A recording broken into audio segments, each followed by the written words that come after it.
This weekend marks 30 years since the Iraqi army under Saddam Hussein invaded neighbouring Kuwait and changed the course of history. Our World Affairs editor, John Simpson, has reported on the two Gulf Wars and upheaval across the Middle East and the rest of the world that followed, and in this special report reflects on the reverberations still being felt today. The day he invaded Kuwait, Saddam Hussein helped to shape our modern world.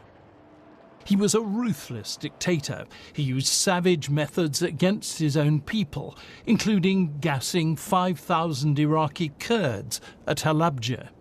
The bodies which litter this town were those of people who ran out of their houses to try to escape the gas.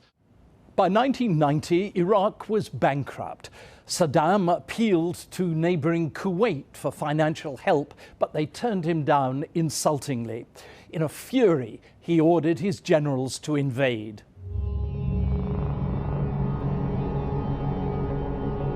With full UN support, President George Bush Sr. put together a coalition of countries to liberate Kuwait. Iraq will not be permitted to annex Kuwait.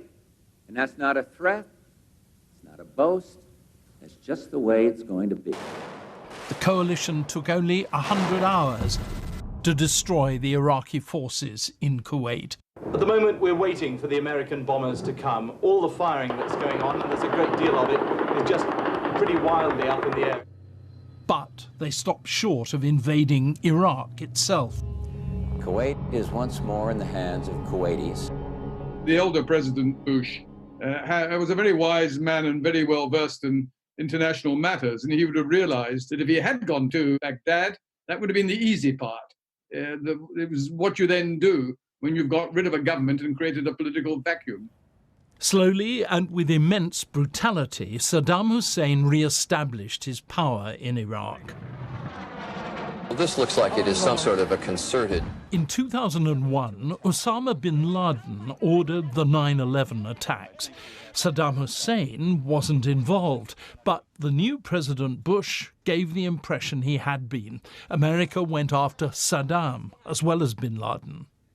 Britain backed America.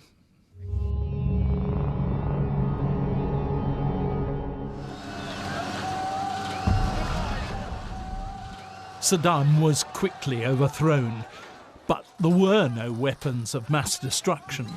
The evidence about Saddam having actual biological and chemical weapons, as opposed to the capability to develop them, has turned out to be wrong. I'm not looking for justification. We thought he was dangerous to the United States. That was the reason for doing it. The fact that some of the assumptions it was based on turned out to be not so great, you rely on the best intelligence you have. Saddam was captured, put on trial, and later executed. In the civil war which followed, hundreds of thousands of Iraqis died. The country was devastated.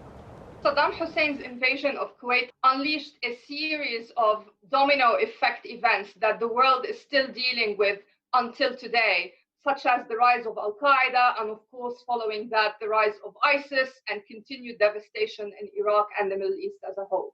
So 30 years later, the effects are still with us. America is no longer the dominant power it once was. And in Britain, the weapons of mass destruction fiasco has created widespread cynicism about politics.